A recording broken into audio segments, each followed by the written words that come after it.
Convidamos agora a subir ao palco os intervenientes do terceiro painel, que versa sobre a visão da comunidade. Chamamos o moderador Filipe Moura, professor do Instituto Superior Técnico, e os oradores Vasco Morteira, estudante universitário, Mário Alves, presidente da Estrada Viva, Rui Igreja, vice-presidente da Associação pela Mobilidade Urbana em Bicicleta, e Mário Meireles, vice-presidente da Federação Portuguesa de Cicloturismo e utilizadores de bicicleta. É engraçado.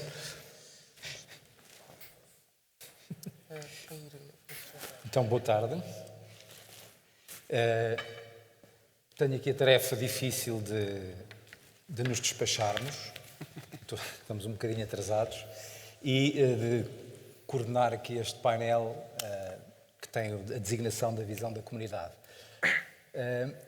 Muito se ouviu falar aqui já da questão dos dados, da informação, da complexidade do problema, da diversidade de utilizadores, se calhar ainda não se falou disso. Portanto, eu diria que não é visão da comunidade, mas sim das comunidades. Portanto, estamos a falar de tipologias de utilizadores muito diferenciado, cada um com as suas expectativas e sobre aquilo que são as questões da segurança. A minha veia académica não me podia deixar de fazer aqui uma nota que, de facto, este problema da segurança é extremamente complexo, há falta de informação e há muita investigação a ser feita nesta área. Não é por acaso que, na área dos transportes, das revistas mais difíceis de publicar, nomeada aquela que é mais difícil neste momento, é precisamente na área da segurança rodoviária e aquela que tem, na linguagem da bibliometria, o impact factor maior, o fator de impacto maior, é de facto uma que se chama Analytic Methods in Accident Research. Portanto, isto só para lançar o mote que tem que haver racionalidade na discussão e essa racionalidade depende muito de quem está a falar, de quem se está a falar.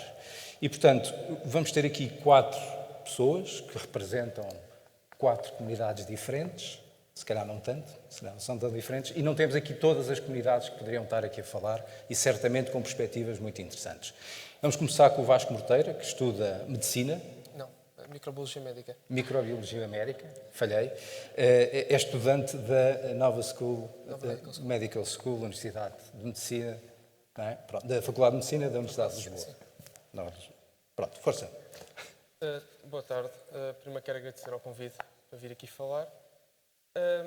Primeiramente, eu tenho dividido em 3 pontos. A nível de experiência pessoal, eu costumo usar muitas vezes para ir para a faculdade e para transporte pessoal. Por outro lado, também acontece uso esporádico, como foi referido há bocado, que é o que depois interessava para o fator do capacete. Eu já irei falar mais à frente sobre isso. Depois, a nível pessoal, é só isto. Eu uso muito esporadicamente, às vezes, que é o que acontece muito. Um transporte não aparece, algo assim, e a opção será a mobilidade suave, a trotinete, o que leva, se calhar, o uso do capacete, por mais que seja muito importante para a segurança, acaba por desmotivar algumas pessoas ao usar, por terem de andar constantemente com o capacete atrás, pela possibilidade de, se calhar, ser necessário andar de trotinete. Portanto, acho que tem de haver uma mistura, um intermédio entre a segurança e a viabilidade também para as pessoas, nem que seja uma restrição de velocidade quando o capacete não é utilizado. Depois, a nível de sinistros e perigos, eu nunca tive um acidente, portanto não consigo falar de experiência pessoal a nível do que fazer após um acidente, mas por isso, eu tomo algumas precauções para isso não acontecer. Quando chove, eu não ando de trotinete elétrica, porque acho que é muito mais perigoso, a aderência é pior e pode levar a um despiste. Acho também importante ver, a nível de sinistros, o serem causados por terceiros ou pelos próprios utilizadores, porque implicam coisas diferentes. A vir para aqui, por exemplo, temos o passeio e a via rápida.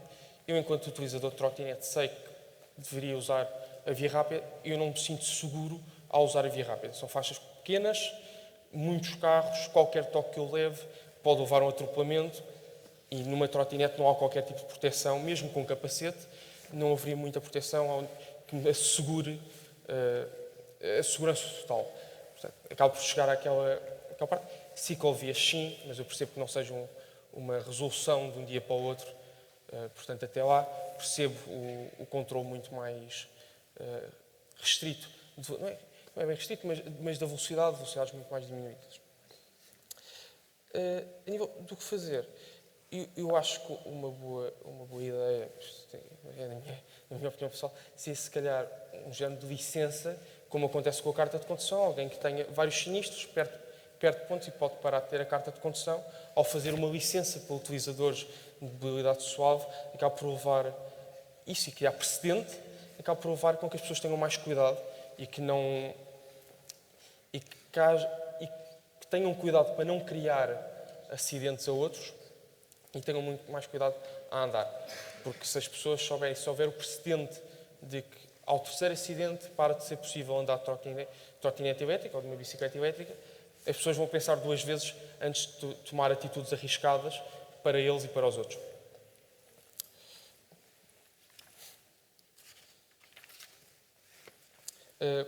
Quanto à idade mínima, é a mesma. Acho que devia haver uma idade mínima para a utilização, porque é diferente. Alguém com 18 anos tem uma capacidade diferente, uma noção dos riscos diferente a pessoas mais novas. E quanto às regras da estrada, acho que devia haver uma maneira. A maior parte das pessoas sabem, independentemente de ter carta ou não, as regras básicas de condução de um carro. A maior parte das pessoas não sabem as regras básicas de utilização de uma trotinete elétrica ou de uma bicicleta elétrica, ou da sua utilização em ciclovia ou numa estrada, e acho que isso era bastante importante passar essa informação, tanto aos utilizadores como aos não utilizadores, para criar um ambiente muito mais seguro, tanto para os próprios como para terceiros. Acho que é o que tinha para dizer. Está bem. Depois, também teria aqui uma outra pergunta, mas já sei que não vamos poder ir para o debate, mas, ou pelo menos da maneira que seria interessante, mas já lá iremos. Vamos continuar então com o Mário Alves, que é especialista em transportes e mobilidade e preside a Liga de Associações de Cidadania Rodoviária, Mobilidade Segura e Sustentável, a Estrada Viva. Bom, antes de mais, agradecer à ANSR, principalmente à Ana Domás, que me endereçou o convite pessoalmente. Não é habitual a sociedade civil estar às vezes ter palco e por isso acho que é muito importante. Nós somos apaixonados, como ela disse, trazemos a paixão, trabalhamos fora de horas, depois do jantar, trocamos imensos e-mails, lemos todos os PDFs do mundo sobre as nossas paixões e muitas vezes temos muito conhecimento que por vezes falta aos chamados especialistas, que eu sou um deles. E, portanto, temos outra coisa que deveria haver mais, mas é a questão da diversidade de idades, diversidade de género, que muitas vezes também poderá faltar. E eu chamei a atenção à Ana, no início desta sessão, que o funcionalismo público estar fechado durante 20 anos, numa mudança de paradigma, é desastroso, em termos de idades e até em termos de género, não é? E, portanto, este agradecimento é sentido e é sincero. Eu, inspirado pela intervenção espanhola, nem sempre vem maus casamentos, decidi, e o agradecimento aqui às pessoas que estão na regi, que me fizeram o favor de pôr 2 slides. Este primeiro, e depois já vão ver porque é que foi a inspiração espanhola, eu só tenho outro, é explicar o que é a Estrada Viva, que é uma liga de associações pela segurança rodoviária. Como podem ver pelos logotipos, temos muita gente a trabalhar. Talvez a melhor apresentação seja o trabalho que temos feito com a comunidade escolar e todos os nossos membros, a APSI, a ACAM, a GAR, que também está presente e que eu estive com a secretária de Estado em Évora, em que celebramos algo também muito triste, que é sobre a questão da memória das vítimas da estrada, mas esta ideia de nós trabalharmos muito com a comunidade escolar, e quase todas estas associações trabalham muito, inclusivamente a Federação Portuguesa de Ciclismo também trabalha com a comunidade escolar, é extremamente importante porque nós sabemos que é através do trabalho com as crianças que será o futuro, como é o clichê dizer. E não só, porque nós também temos uma aproximação bastante diferente vertente da segurança rodoviária clássica. E é isto que eu gostaria de transmitir hoje, porque queremos também transmitir às crianças não aquela tradição de saber atravessar a rua, de olhar para um lado e para o outro, etc., mas ensinar às crianças a serem cidadãos ativos e políticos do amanhã e saberem escrever cartas, saberem desenhar a rua em frente da escola, etc. E, portanto, é no fundo saberem, em vez de estarmos a adaptar as crianças a um meio injusto, não é? Que é as nossas estradas, é no fundo fazer com que as crianças alterem o meio injusto em que estão sujeitas. E esta questão da segurança rodoviária clássica versus a nova paradigma de segurança rodoviária é extremamente importante. Porque a segurança rodoviária clássica, aliás, tem um nome, segurança rodoviária, que é um pouco orwelliano, para quem está familiarizado com 1984, não é? Porque nós, no fundo, estamos a falar de insegurança rodoviária. Mas a questão da segurança rodoviária clássica é um pouco isto, não é? É um bocado, foi uma ciência criada, enfim, um conjunto de metodologias criadas durante o pináculo do automóvel, na primeira metade do século passado. O que nós queremos agora é, de facto, fazer algo que é, e é isso que as nossas associações tentam fazer, que é juntar, e aquilo que a Ana também falou, que é extremamente importante, que é juntar a sustentabilidade e a segurança rodoviária. E isto muda completamente o paradigma. E, portanto, a questão da sustentabilidade tem questões tipo ambiente, qualidades de vida, espaço público, equidade de género, etc, etc, etc. E saúde pública, essencialmente, mas também muitas pessoas falaram já sobre isso. E, portanto, é extremamente urgente rever e alterar os paradigmas de segurança rodoviária clássica. E, neste aspecto, dou os parabéns à ANSR pela introdução da Visão Zero em Portugal. Eu recordo-me que estava com o presidente da ACAM, uma das associações, há 20 anos, aqui muito perto, no Centro Cultural de Belém, e sugerimos, ele sugeriu, levantou-se e sugeriu para a mesa a Visão Zero. A mesa riu-se toda, ok? Toda a mesa se riu. E, portanto, isto é mais uma prova de que nós, como ativistas, aliás, durante décadas eu estive em conferências e no estrangeiro, reuniões na OMS, Organização Mundial de Saúde, em que eram os ativistas que estavam presentes e não havia presença institucional portuguesa muito forte. E, às vezes, ia encontrando um ou outro. Mas esta questão também, quando há uma mudança de paradigma forte, e, mais uma vez, é muito importante a diversidade de idade, género, etc., para também começar a trazer esta onda e este novo paradigma. Temos que começar a ter muito mais cuidado com a linguagem e com conceitos. A questão, por exemplo, que é muito clara, e que eu acho que foi muito clara nesta questão, é que trotinetes não é mobilidade ativa, certo? A mobilidade ativa chama-se mobilidade ativa porque melhora a atividade física de quem o usa.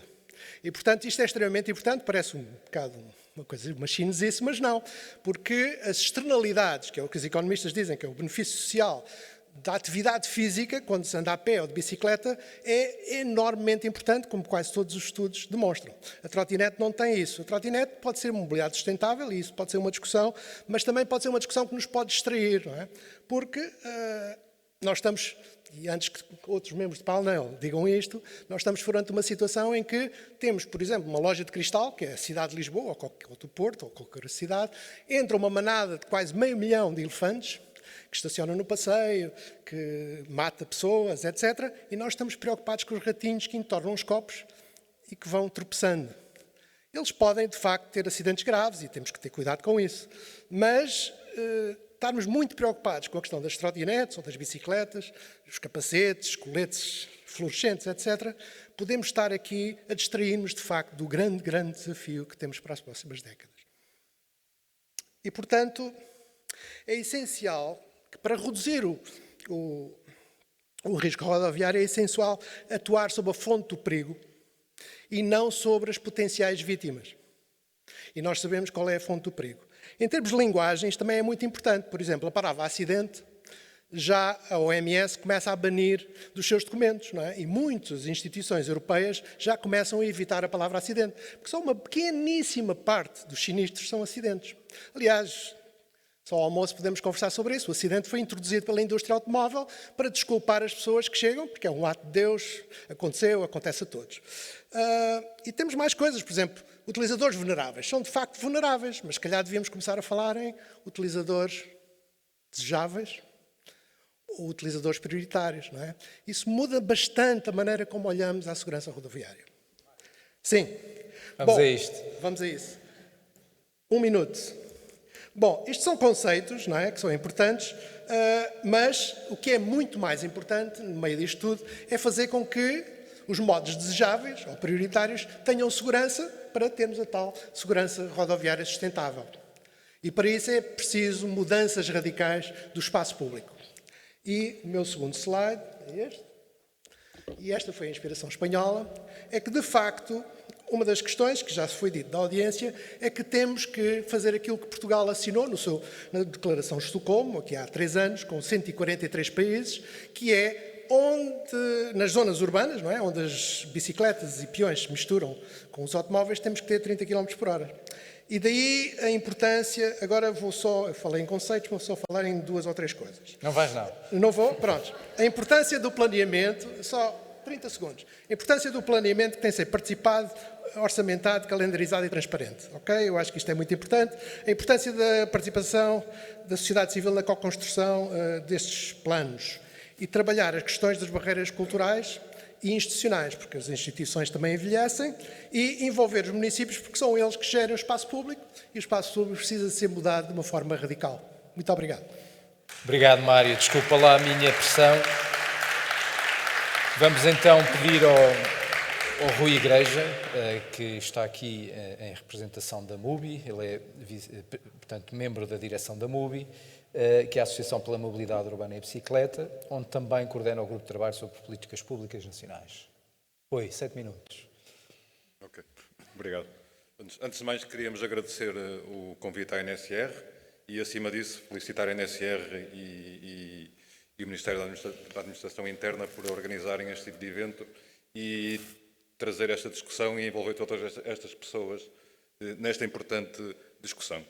Assim, como todos sabemos, no percurso para conter o aquecimento global, temos que reduzir as emissões rapidamente, em 55%, 60% já até o final da década. E no que se refere à mobilidade e transportes, Portugal assumiu o compromisso de reduzir estas emissões em pelo menos 40% até 2030. Assim, alcançar este objetivo implica forçosamente reduzir significativamente o número de carros em circulação e a sua utilização. Não há outra maneira de o fazer.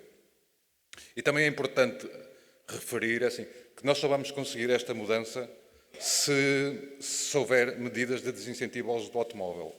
Não chega a promover os modos ativos ou os modos sustentáveis, é preciso medidas ativas de desincentivar o uso excessivo do automóvel, principalmente dentro das cidades. Dentro das cidades, 30% das deslocações são inferiores a 3 km e metade delas até 5 km. E se houver condições de conforto e de segurança, muitas podem ser feitas a pé ou de bicicleta, muitas outras podem ser feitas em combinação com os transportes públicos. Mas esta mudança não está a correr bem. Todos podemos ver há poucas semanas os resultados do censo de 2021, já foram aqui referidos. O uso do carro cresceu na última década, da bicicleta manteve-se no 0,5% e de outros modos, como os transportes públicos, cresceram. Mas isto não foi novidade para ninguém. Se vemos os relatórios da Agência Portuguesa do Ambiente, que saem todos os anos, vemos que as emissões estão a subir continuamente há uma década, que os quilómetros feitos em automóveis também estão a crescer. Por isso, as políticas para a mobilidade sustentável têm sido insuficientes para mudar, ou muitas vezes contraditórias, para mudar esta situação. E cá em Portugal foi publicado em 2019, também já foi referido, teria que ser hoje, a Estratégia Nacional para a Mobilidade Ativa Ciclável, e o Governo está agora a preparar a estratégia pedonal. As metas da Estratégia para a Mobilidade em Bicicleta, a ENMAC, são de que já até 2025, 4% das deslocações nas cidades têm de ser feitas em bicicleta, até 2030, 10%. Isto implica que até ao fim da década temos que ter mais de 500 mil de portugueses a usar cotidianamente a bicicleta. Para alcançar as metas daqui a 3 anos, a utilização da bicicleta teria que crescer, agora nestes 3 anos, 100 vezes mais rápido do que cresceu na última década. No entanto, esta meta dos 10% ou 7,5% em todo o território nacional não é nada disparatado. É simplesmente converger com o resto da União Europeia na utilização da bicicleta. O que se passa, isto é um gráfico da Federação Europeia de Ciclistas, que mostra que em toda a Europa o governo português é o que tem investido menos na utilização da bicicleta. Estamos atrás de países como a Roménia, na verdade estamos atrás de todos os países, aparece ali a Suíça porque não existem dados, estamos atrás de todos os países. Países como a Bulgária, a Eslováquia, o Chipre investem 10 ou mais vezes do que Portugal, a Irlanda investe 120 vezes mais do que Portugal. A Irlanda investe 1 milhão de euros por dia na mobilidade ativa. Enquanto isso, o governo português excluiu a mobilidade ativa do plano de recuperação e resiliência, ao contrário de muitos outros países europeus. Também deixou a mobilidade ativa de fora do Programa de Sustentabilidade e Ação Climática do Portugal 2030. E para a estratégia para a mobilidade em bicicleta ganhar alguma tração, é preciso que haja liderança política, é preciso que haja articulação entre as várias áreas governativas e com a administração local, e é preciso que o Governo decida pôr recursos nesta estratégia e nesta mudança, o que não tem acontecido. Recursos humanos e recursos financeiros. É preciso capacitar as entidades que são responsáveis pela execução das medidas. É preciso capacitar também a administração local para esta mudança de paradigma.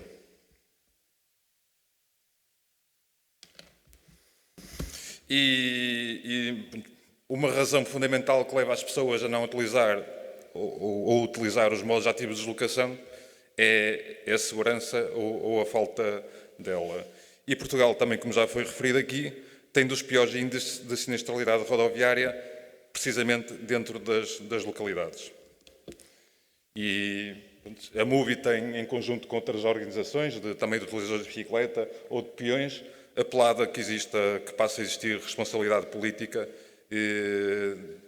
nesta matéria.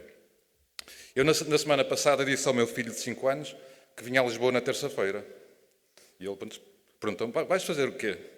Eu disse: vou a um seminário sobre bicicletas e segurança. O que é um seminário? Eu disse: é uma espécie de reunião com muita gente. E a conversa acabou com ele a perguntar: vais dizer para os carros não passarem muito perto das bicicletas? Assim, isto é a percepção que uma criança que anda todos os dias de bicicleta tem da ameaça que sente. E além disso, acho que se fala demasiado, pelo menos aqui, demasiado em mobilidade. Isto não é só uma questão de mobilidade das pessoas se deslocarem, é uma questão de viver o dia-a-dia. E a ameaça do uso excessivo e abusivo do automóvel, assim, retira às nossas crianças a liberdade e a autonomia de usarem o espaço público. E diz que, se calhar, a geração dos nossos filhos vai ser a primeira dos tempos modernos a viver menos do que nós. E uma das razões para isso é a falta de atividade física. As crianças hoje em dia têm muito menos atividade física do que tínhamos nós. Isto é um legado macabro que estamos a deixar a uma geração futura. E então, no combate ao perigo ao risco rodoviário, é preciso que exista esta visão mais holística. Não é só uma questão de números de sinistralidade, como foram apresentados hoje.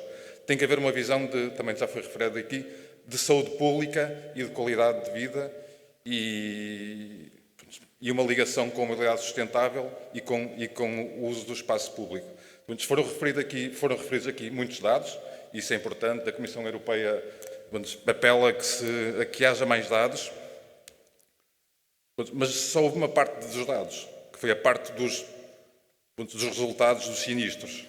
Agora faltam duas partes.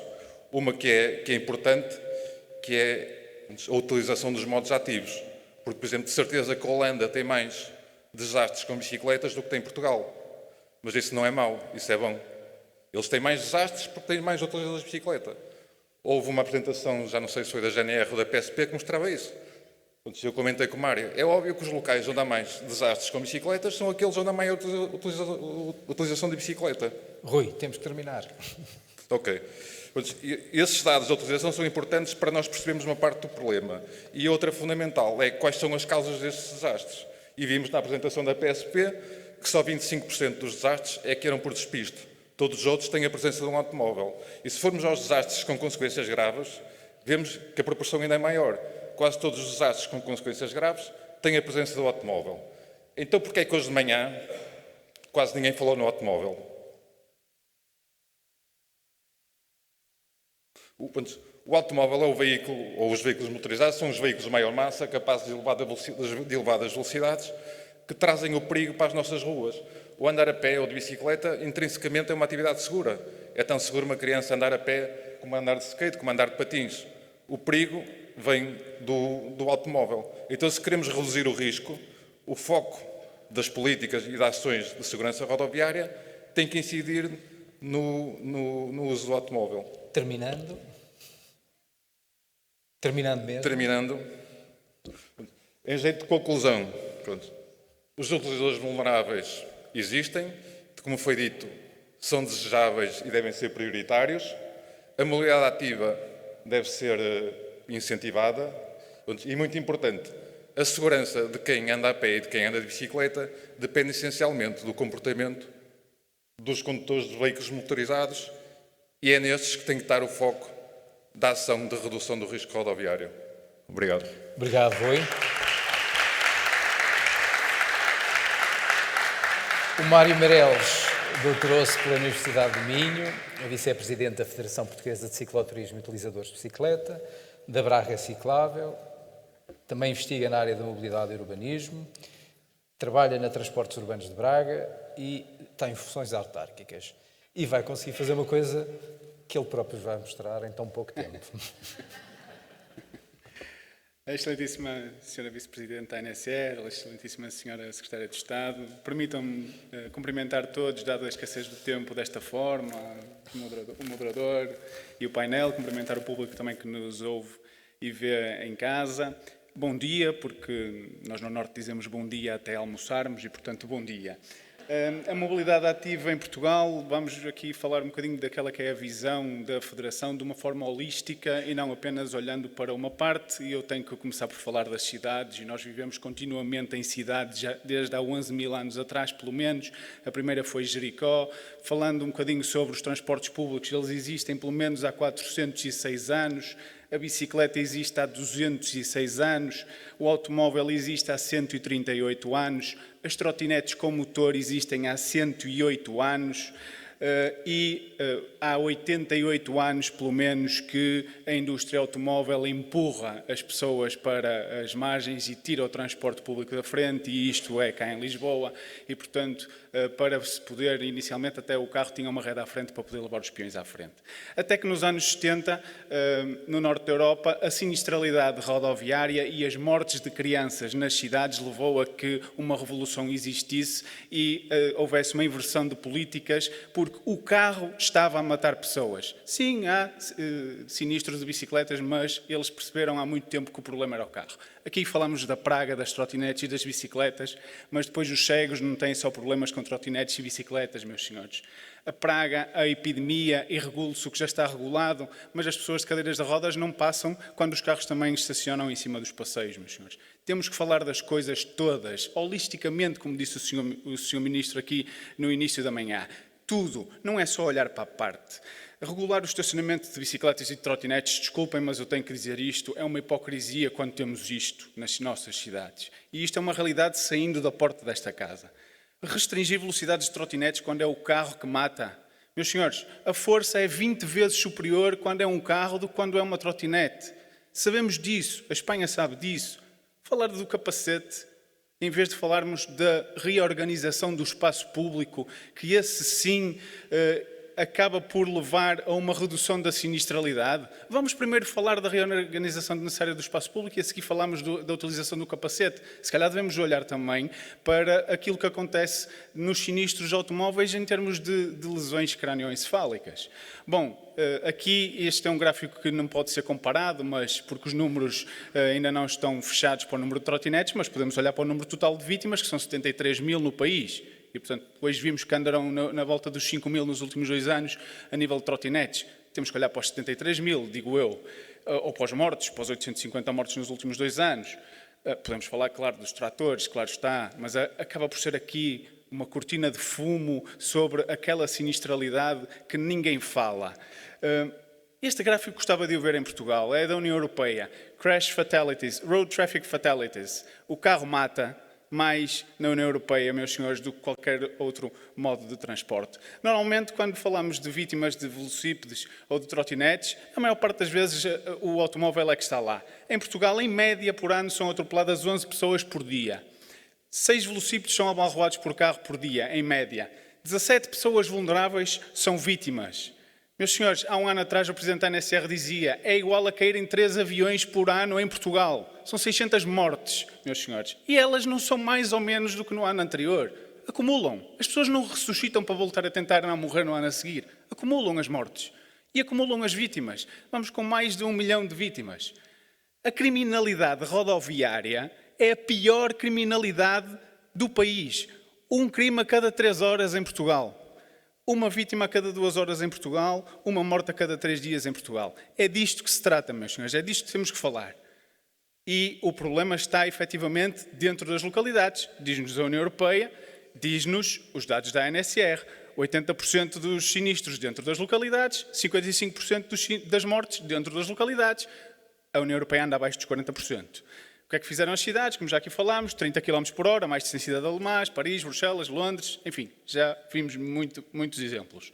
Lisboa tem efetivamente sido o farol do país e espero que continue a sê-lo. Há muito trabalho a fazer, há rede que é necessário construir. Sevilha conseguiu em 18 meses, Madrid está-se a preparar para fazê-lo em 12 meses e, portanto, é possível reorganizar a infraestrutura em pouco tempo e depois ter melhores resultados do que aqueles que vimos.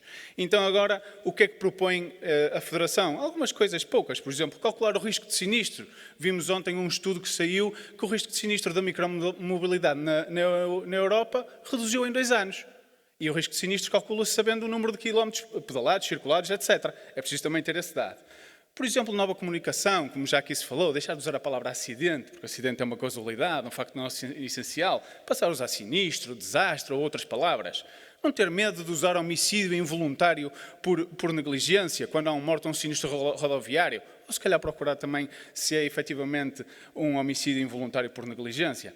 Deixar de usar mortos e feridos e comparar isto mais ou menos de um ano para o outro. As pessoas morrem e não voltam. Há mais mortos. Temos que achatar esta curva e deixar de haver mortos e a curva a subir. E a revisão do valor das coimas de estacionamento é necessário fazer esta revisão, porque, meus senhores, não podemos ser multados porque não apanhamos o cocó do cão de uma forma superior a termos estacionado o carro em cima de uma passadeira. Portanto, se estacionamos o carro na passadeira, pagamos 60 euros. Se não apanhamos o cocó do cão, pagamos 75. Não faz sentido. Que se agravem as penas por condução perigosa, por excesso de velocidade, por condução sem habilitação, por condução sob o efeito do álcool. Eu relembro as últimas notícias que vieram, porque inicialmente eram as trotinetes, mas depois afinal foi saber e foi um automobilista com efeito de álcool e sem carta que matou uma pessoa, ou ainda há pouco, ontem ou antes de ontem, a mesma situação com uma criança.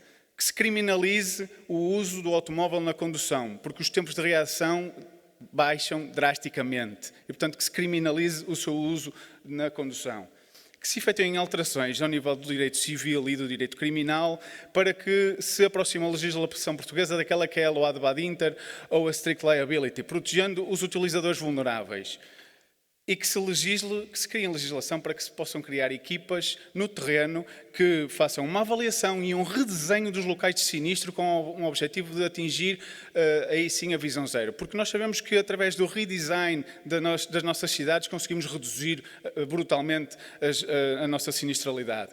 E que as cidades mudem as suas infraestruturas para reduzir os riscos. Eu sei que o Estado não o pode fazer diretamente, mas pode apontar a cenoura e ter um mecanismo que influencie estas alterações, por exemplo, transferindo mais ou menos fundos anualmente, consoante haver menos ou maior sinistralidade nos locais. Enfim, nós precisamos efetivamente de convidar as pessoas através das infraestruturas, do desenho da cidade.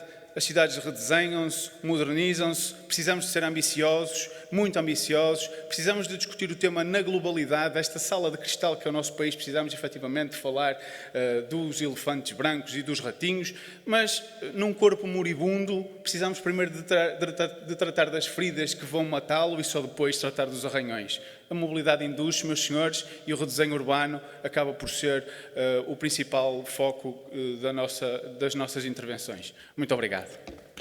Obrigado. Um minuto.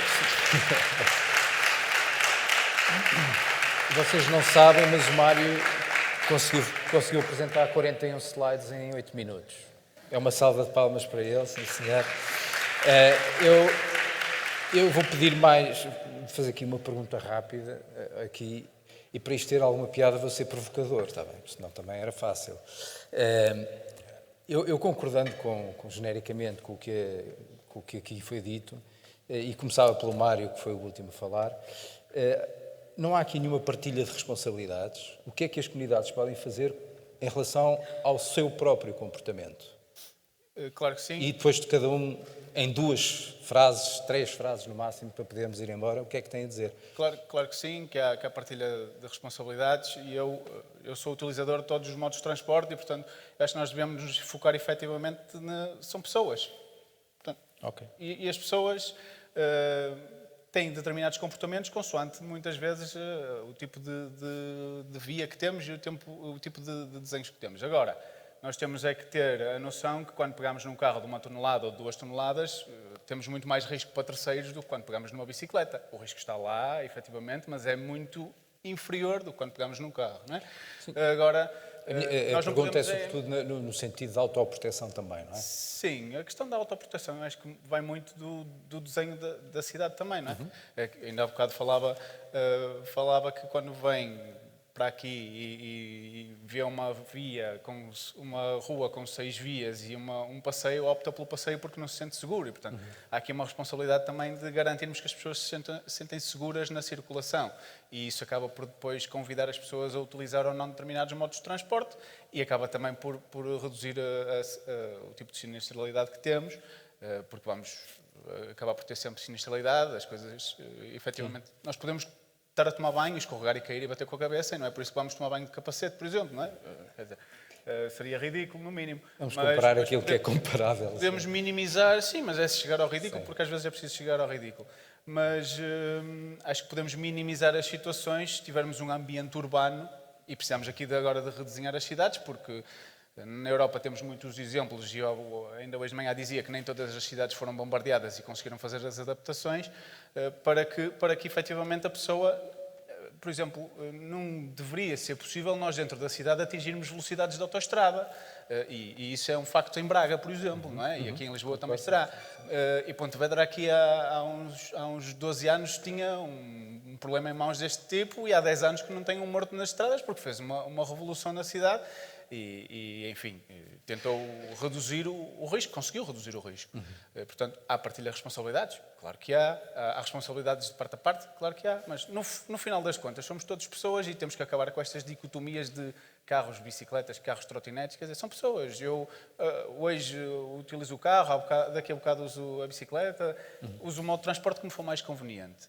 E tenho é que ter noção que tenho mais responsabilidades a utilizar um do que a utilizar outro. Agora, a cidade aqui pode-me ajudar também a chegar vivo. Sim, menos, sim. não é? Bem, para que não haja dúvidas, sabem qual é a minha posição. Portanto, o laboratório e o shift que dirijo é precisamente para tornar as cidades e os modos ativos mais atrativos e mais seguros, não é? Rui, na perspectiva da formação, da forma de utilização dos modos ativos, porque do lado dos automóveis essa já existe há muitos anos, o que é que falta fazer, o que é que se pode fazer para também tornar este convívio e a responsabilidade dos agentes no sistema de mobilidade, o que é que se pode fazer? Primeiro, assim, um utilizador do modo ativo, quem anda a pé ou quem anda de bicicleta, são condições universais. Uma criança pode andar a pé, um idoso com Alzheimer pode andar a pé, um jovem pode andar de bicicleta, e faz todo o sentido que seja assim. E se nós queremos promover estes modos, temos é que facilitar a sua utilização e não pôr restrições ou dificuldades à sua utilização. O conduzir um carro é totalmente diferente. Um carro pesa 1 tonelada, tem uma massa de 1,5 toneladas, é capaz de elevadas velocidades, tem um grande poder destrutivo, principalmente de poder destruir a integridade física ou a vida de outras pessoas. Ou seja, e voltando um bocadinho à questão anterior, assim, as responsabilidades são completamente diferentes. Portanto, e às vezes falamos, eu vou à questão anterior porque é interessante, às vezes falamos em responsabilidade partilhada e acho que há duas dimensões. Uma que é partilhada entre diferentes instituições, e isso é verdade. Portanto, o Governo tem responsabilidades, as autarquias têm responsabilidades, depois outras instituições, as polícias têm, a ANSR tem e por aí fora. Pronto. Mas depois a questão da responsabilidade entre utilizadores é totalmente diferente. Assim, uma criança não lhe podemos dar a mesma responsabilidade que damos a um condutor de um automóvel da mesma maneira que não damos a um condutor de um caminhão ou a um condutor de um avião. Acontece, e falo aqui para os senhores da PSP e da GNR, é assim, muitas vezes na comunicação das polícias eles põem tudo no mesmo prato. Vemos, peões não usam os telemóveis e condutores não façam isto. E vemos também muitas vezes nas comunicações da Prevenção Rodoviária Portuguesa e até da ANSR. É assim, isto é mau porque estamos a pôr tudo no mesmo prato quando não está tudo no mesmo prato. E estamos também a alimentar a cultura e sentimento de impunidade na condução de veículos automóveis. Basta ver, e vocês veem, os comentários nas redes sociais ou como é que a comunicação social transforma isso, e vemos que muitas vezes leva para essa área.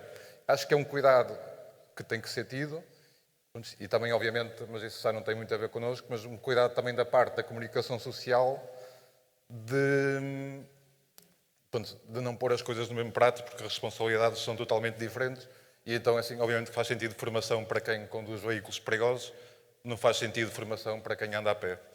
Obrigado, Rui. Sim. E então, continuando aqui nesta maratona rápida, Mário,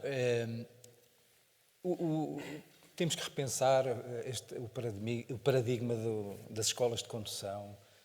Temos que ir para de escolas de mobilidade. Isto faz algum sentido? Precisamente nesta lógica de combater esta iliteracia que existe sobre a mobilidade e sobre, digamos, a responsabilidade que cada um tem, precisamente quando dizem, e com razão, que têm uma arma nas mãos, não é? Quando estão a pegar no carro, se não souberem utilizar, dá asneira. Isto o que é que suscita? Bom, pegando um pouco no que já foi dito e muito bem dito, a ACAM com a APSI, que fazem parte da Estrada Viva, fizeram uma Carta de Direitos dos Peões e, de facto, refere estas duas coisas. E isto é válido também para as bicicletas. Portanto, é universal e é vulnerável. Não é? Ser universal é extremamente importante e isto faz com que, de facto, possa haver crianças de 3, 4, 5 anos, pessoas idosas, inclusivamente pessoas com problemas de saúde mental, etc. Isto implica que nós, e eu sei que eu sou engenheiro civil, sei que há uma tentativa da engenharia civil de neutralizar e tornar esta questão da responsabilidade neutra e partilhada. Não, a responsabilidade deve ser, e isto vem nos livros de ética, a responsabilidade deve ser correspondente às consequências dos seus atos. E, portanto, devemos estar a trabalhar mais uma responsabilidade hierárquica. Isto é, as bicicletas deverão ser responsáveis por não magoar os peões, os carros deverão ser responsáveis por não magoar as bicicletas e os peões e por aí fora. E, portanto, estarmos a dizer que todos os modos são iguais é, de facto, algo que devemos também saltar fora. Isto é um paradigma do século passado. Temos que ter aqui uma responsabilidade hierárquica e esta responsabilidade hierárquica deve ser também da parte da PSP e GNR, não é? Porque há consequências muito diferentes entre um ciclista a andar no passeio, que de facto não deve andar, desde já, ao carro a andar em excesso de velocidade. Não é? E, portanto, isso é extremamente importante e eu acho que a sociedade deve apreender isso. Da mesma maneira que nas escolas de condução, e tomando a tua pergunta, devemos começar a explicar às pessoas que as velocidades nas cidades têm que ser para cumpridas, porque acho que também houve aqui também uma mudança social importante, não é? E havia anúncios na minha infância sobre segurança rodoviária que deixaram de existir, mas eram muito focados na questão do álcool.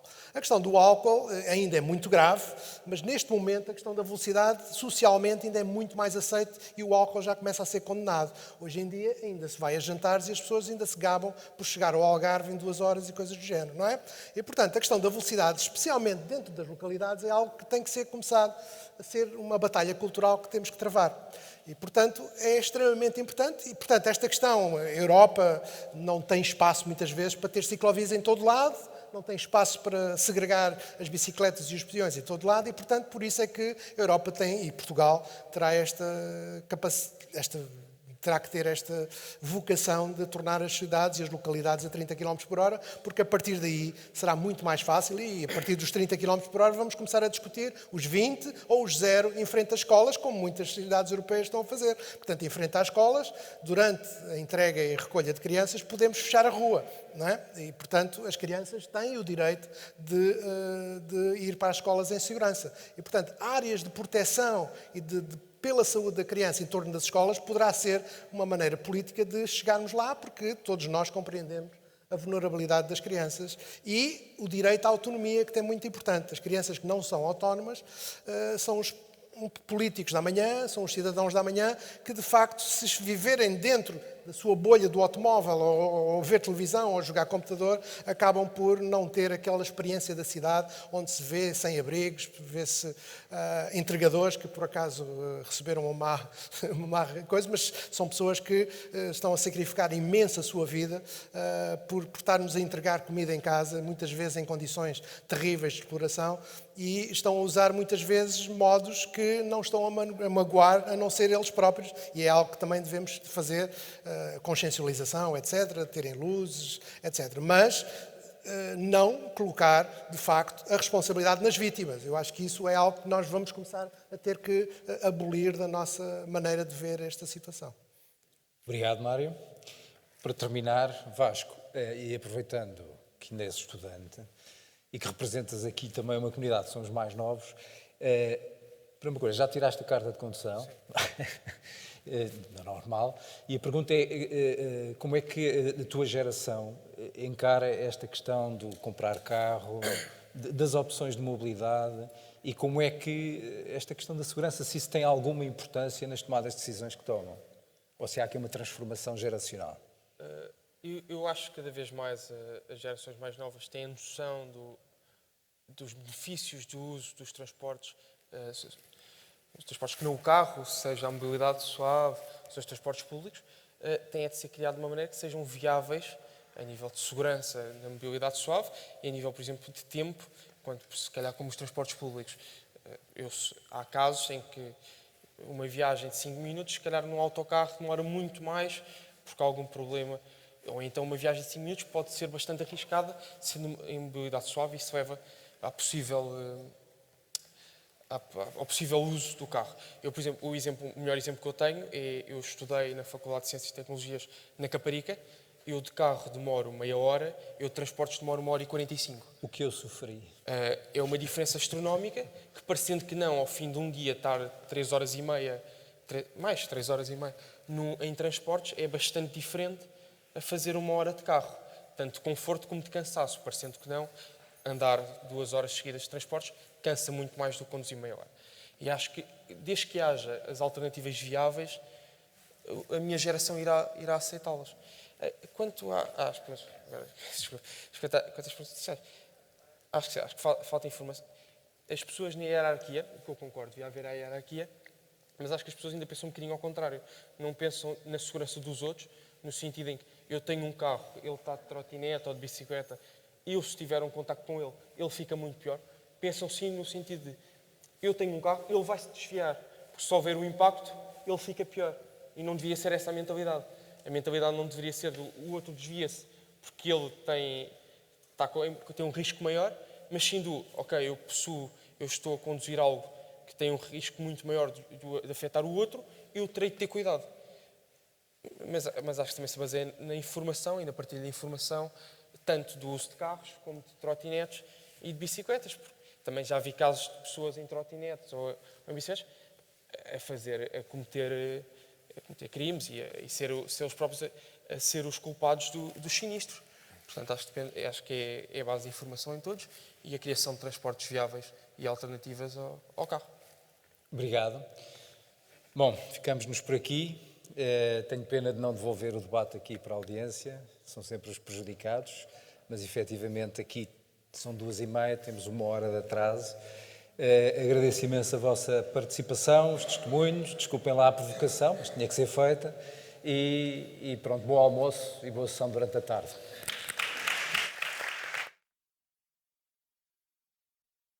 Agora uma pausa para almoço. Contamos com todos para retomar os nossos trabalhos às 15h30. Até já.